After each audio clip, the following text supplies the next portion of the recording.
Okay, we are now in for a treat. I'm going to take this because I'm going to be scribbling notes. We've got a great keynote speaker. He's going to position today's discussions in that wider context, the backdrop to your daily work. How does it impact your daily work? Here he is. Hello. His name is Professor Benjamin Le Pendeven. He's from Audencia Business School, where he is, I think, is it Associate Professor? Entrepreneurial Finance, Responsible Finance, Entrepreneurship and Impact Investing. And he heads the Finance for Innovation Chair, so co-created in 2018 with public and private partners. You're also writing a book. What prompted this book? What's the reason for this book? What was the catalyst? It will be very obvious during the presentation. So that's exactly I keep it secret for now. That's exactly why I asked you. The floor is yours. Thank you so much. Thank you, Katrina. Buenos dias, buongiorno a tutti, et bonjour à tout le monde. So thanks a lot to the IIF for the invitation, for being here. I'm very privileged to have the challenge to have something shaking. I have to shake this room, I have to shake this group, but without shocking. Because when I sent my first slideshow to Cyril, he told me, whoa, be careful, it's a bit shocking. So make it more easy to digest. So I will do my best. So I'm Benjamin Le Pendeven, I'm Associate Professor at Audencia Business School in France. And I'm currently working for now ages in the impact investing and entrepreneurial finance landscape. And I want to talk a bit more about geopolitical dimension around impact investing and some consideration about this topic. Just a few reminders. I want to keep you informed, if you don't know, that the very first ages, the very first years of the impact investing landscape have been created during a very growth-oriented period, when everything was very good during the last 25 decade,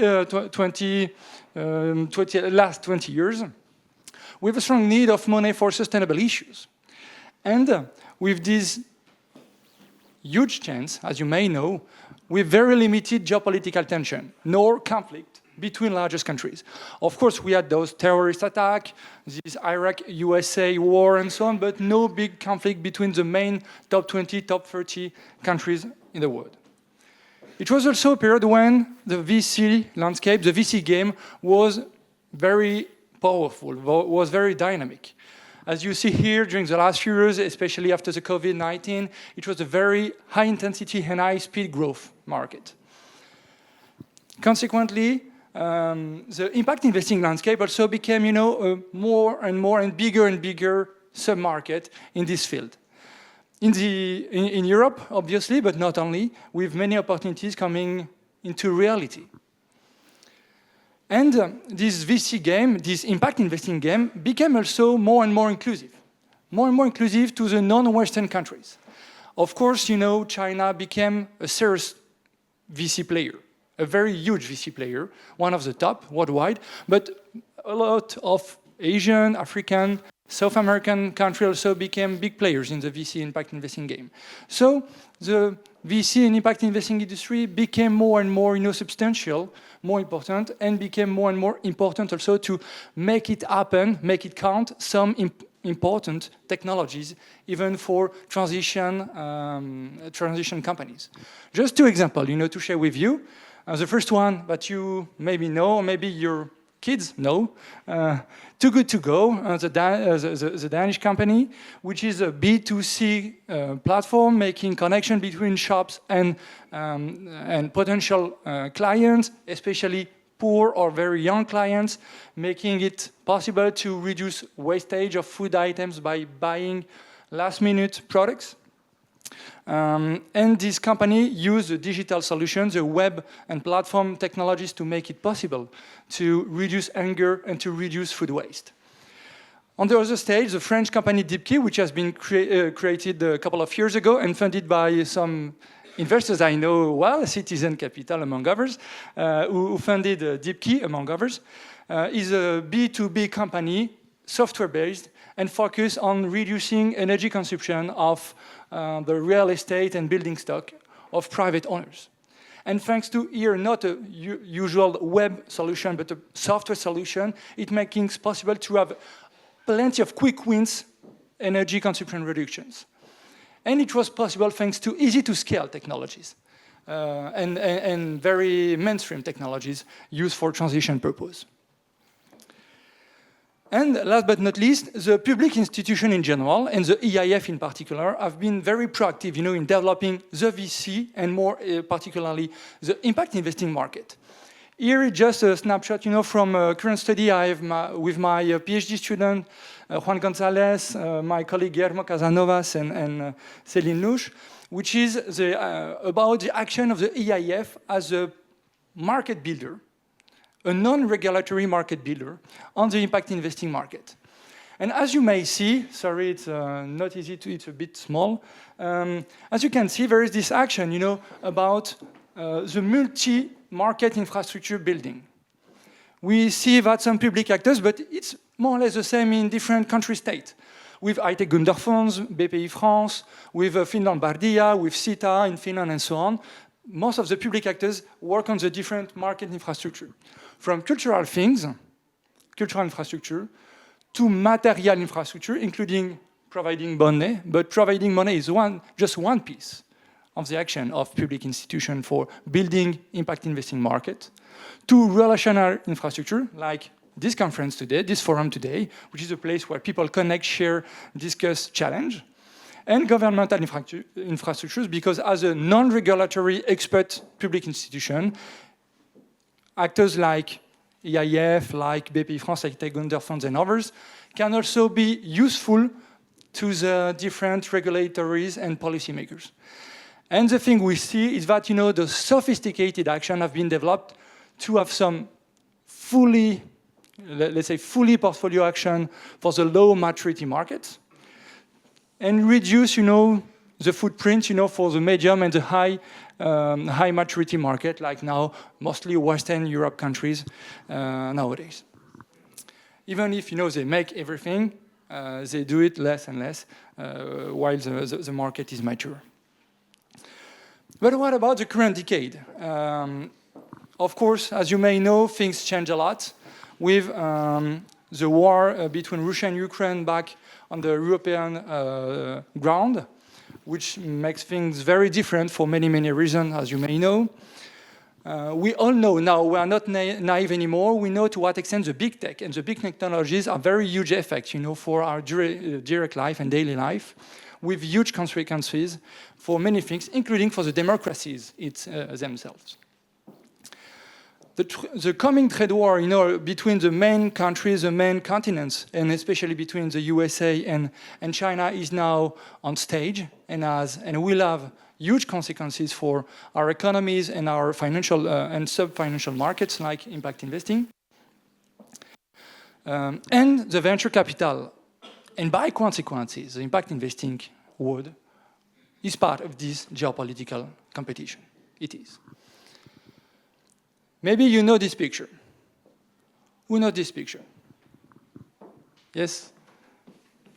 Please, Cyril, tell me, what is that? Sure. You're not sure? Yeah, just there. Is it a Ukraine war? Someone else. Now, you may remember, yeah, Katrina, you have... I thought it was massing before it. I thought they were massing on the border. Yeah. And everyone was going, they won't go in. Yeah, absolutely. It was a 100-kilometer line of Russian troops, Russian tanks, Russian trucks, at a few kilometers from Kyiv, ready to jump into Kyiv. And the thing which is now new is that this picture has not been taken by the CIA nor the NSA. This picture has been taken by a private company, which is called Capella Space. Capella Space is an American company, quite recent company, and has been really well funded by American VCs, almost $200 million. And it's the very first time in the recent life, in the recent economy, in the recent period, to see that some private actors provide so important information and data on the public and media. And it was not, intelligence services action. So now, with that kind of private solution, with satellites, photos coming from private companies, citizens, NGOs, public societies, and so on, have now the power maybe to be more informed and to be part of the geopolitical competition thanks to that. And this unique example is not just a minor phenomenon. There are plenty of press articles, think tank publication, academic book coming soon, Katrina, about that geopolitical dimension. There are now plenty of things about new regulation to be careful about intelligence VC and how to get data from VC investment. And the UK, after France, the US, Australia, and so on, have now specific regulation to be careful about that. There's this question of flows between Chinese investment and Silicon Valley. There are, some intra-European competition via investment in VCs and impact investors and companies, which are now on stage and have to be, which has to be famous, of course. By chance, the European continent is not naive, and the public authorities and the European Commission is also aware about that. And there are now some policies and starting regulation to be extremely proactive, in stimulating the European companies, civilian companies, and private and public funding to make it possible to have a local group of companies able to being part of the geopolitical competition. We do not talk about war, but we talk about geopolitical competition, and for that we need some technological asset, potentially privately funded in our continent. One more thing, just to give you an example, but this is not super new from the Russia and Ukraine war. This Reuters paper has been published 6 years ago, and make it obvious that more 20 Silicon Valley VCs were at that time massively or fully funded by public Chinese limited partners, so related to the central governments, to local governments, or to public agencies, and or to private companies, to defense companies linked with the Chinese government. We have also this report, which is absolutely outstanding. I really invite you to look at this, which has been made by House of Select Committee, which is a transpartisan group at in the US, about how American VC fueled the PRC military and human rights abuse. And they just highlight, among others, that just 5 top VCs, including Sequoia, have been funding more than $3 billion in Chinese startup linked to the People's Liberation Army in the CCP human rights abuse. Even worse, I could say, they also show that they invested millions and millions of dollars in IA-based technology used by the Chinese armies and or used for semiconductors competition and for critical technologies which are used against the American interest. And it was legal. It was forbidden to make business with the companies linked with the People's Liberation Army, but it was legal to make investment in it. So just to let you know, now, of course, the American regulation changed about it, but it happened. More than 3 billion. More than 3 billion. And there is no reason to believe that the impact investing world itself will be shielded from this phenomenon. The reasons are at least 4. First is because impact investing and the VC game have the same fundamental pillars. As we know, and I studied in one of my papers, they are mostly the same limited partners, which means that they will face the same turbulences. Second point, they face and they will face the same regulations, especially the coming regulation about intelligent VC and how you can get technology data by making investment in GPs and then by consequences in companies are the same. So you will face new regulation in terms of intelligence investment in different countries. So on the European country, between European investors, probably not big problems to come, but out of Europe, even for Western countries, new regulations are coming. I also invite you to read the incredible book by Chris Miller, which is called The Chips War, which shows to what extent the damaging chips war to come will create troubles, will create problems, and to what extent it will create problems for decarbonizing solution. Because most of the clean technologies, health technologies, democracy-based technology are based on chips, on semiconductors, and to what extent it's a totally global market, very well controlled with a very few specific companies with a huge power, especially in Taipei, but not only, even also in the Netherlands, of course, and in the US, the three main countries for that. And it will create huge problem for the impact asset, the impact company, which are part of your portfolio. And the last pillar is about the same portfolio companies. In a study I had with some of my colleagues, we look at the impact company funded in Europe, in OECD country, and we know that 90% of those companies are both funded by impact investors, but also mainstream VCs. There are just 10% of the impact companies which are only funded by 100% impact investors. So same portfolio companies, same LPs, same problems. Sorry for that. And there are also some specific troubles from geopolitics to be faced by impact investors. They will have to face some specific regulation for some specific impact assets. The biggest example I would say is about the batteries. The batteries, which are at the key of the clean transition now, are totally part of a trade war between the coming trade war between the USA, China, and Europe. So it will be a key point. The last point is about the public LPs. In some studies, we know that public LPs are even more present in the impact investing world rather than in the VC ecosystem. So we can open the question. If money is going to flight more to sovereignty, defense issues, and companies, maybe, maybe not, maybe, less money for impact, let's say. So,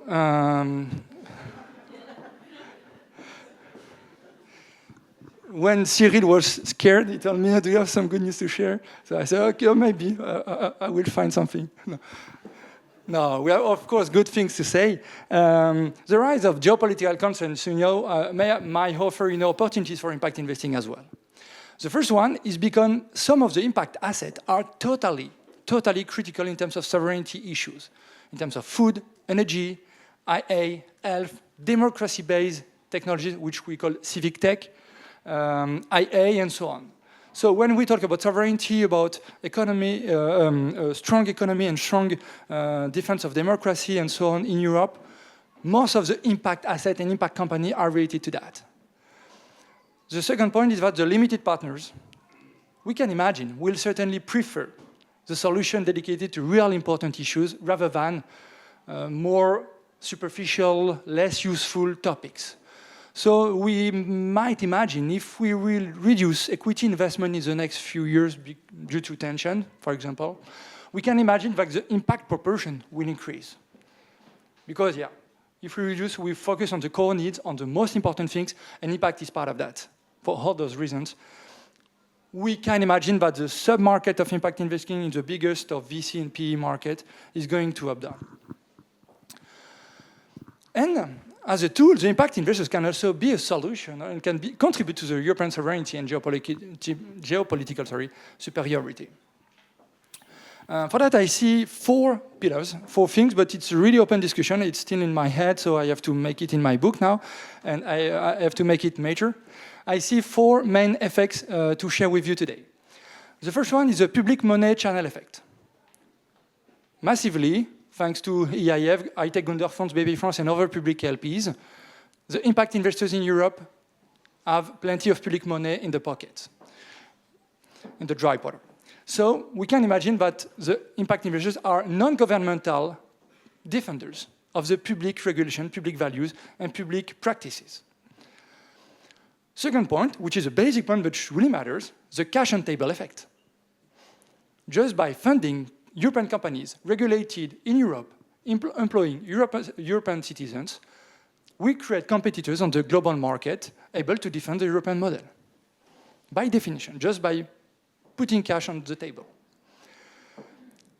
Point number three is about the positive contagion effect. As I told you before, 90% of the impact companies in OECD are co-funded via mainstream VCs and impact investors. And we know that you have some effect. Impact investors have some effect. By contagion, the mainstream VCs learn about impact and they learn about thinking about non-profit only perspective. So now they try to think more about the impact, sustainable issues, social inclusion, environmental issues, and so on. Maybe tomorrow, by contagion also. If you are more conscious investors, you will create contagion effect for the mainstream VCs, the mainstream industry, to make the more equity industry more sustainable and more aware about those geopolitical concerns. And last but not least, it's the exit effect. We know that impact investors care a bit more about the exit and the post-exit life of the companies, and about the potential M&As. So if there's a mission drift after the M&A and so on, here in that case, beyond the regulation, we can imagine that the impact investors will take care more about who is going to buy the company. If it's a non-European acquirer, maybe impact investors, and by consequences and by relation, the co-investors will think more about the potential acquirer and the geopolitical effect of this acquisition. So just two concluding remarks. Yeah, I'm not bad in my time. Two concluding remarks, 2 slides for that. To think about the impact investing model per se, and then after about the respective roles. The VC and private equity industry first was really focused on profit. It was a mainstream model. It was to make it profitable for LPs and people. Oh, okay. Then the impact orientation appeared during the last 20, 25 years. It's what we call, and you're here, most of you, traditional impact investing, where profit and impact are all together in a subset of the market, 13, 14, 15% of the European VC landscape. And we can imagine that now the non-naive geopolitical dimension will also be part of the ecosystem of the game, which means that the model will have to be updated. We know already that plenty, maybe 40, 45 in my last estimation, are related to sovereignty-oriented VCs worldwide, more in the US, to be honest, or non-profit sovereign investing. But what in the middle? Is it the next level of the VC and impact investing model to be also able to take into account the sovereignty issues and geopolitical dimension in investment perspective? Let's say it's maybe an open question for the rest of the forum today. And last slide is about the respective roles, depending on that. The respective role can be discussed because we know that public actors, especially in Europe, have been critical, for impact investing world. So we can imagine that new policies will be on stage at different level for regulatory, financial and market infrastructure building level. They will have to take into account the public actors in general. Some regulators, some financial actors like the EIF, etc., will be part of this, and we'll have to update the policies for that. Impact investors, you have been pioneers. You have been pioneers to think not about profit. So what's the next stage, and how to make it happen to have gracias. I have some very young fans. So maybe the impact investor will have to keep the leadership and to stay pioneers, to think more and to enlarge even more the perspective about the reason to invest and the purpose of investment. The limited partners, the private limited partners, may use the key role also to defend EU values, democracy and fair transition, especially when they are European LPs with some European clients, European staff members, and so on. We'll have to take this into account.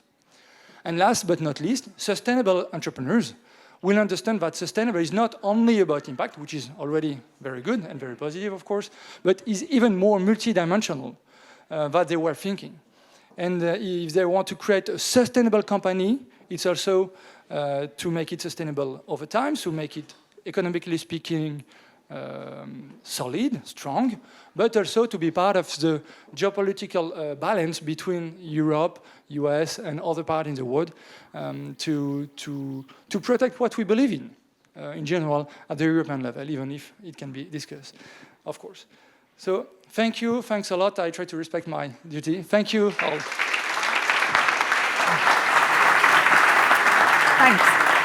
Just in endeavouring to claw back a few minutes, I will ask one. I have a bazillion questions, but I'm only going to ask one, and then maybe we could take one, maximum two, concisely expressed from the floor, just so that we can gain a few minutes. Firstly, thank you. You also have some fans, I would say. I do. Mine were much louder than yours. All right.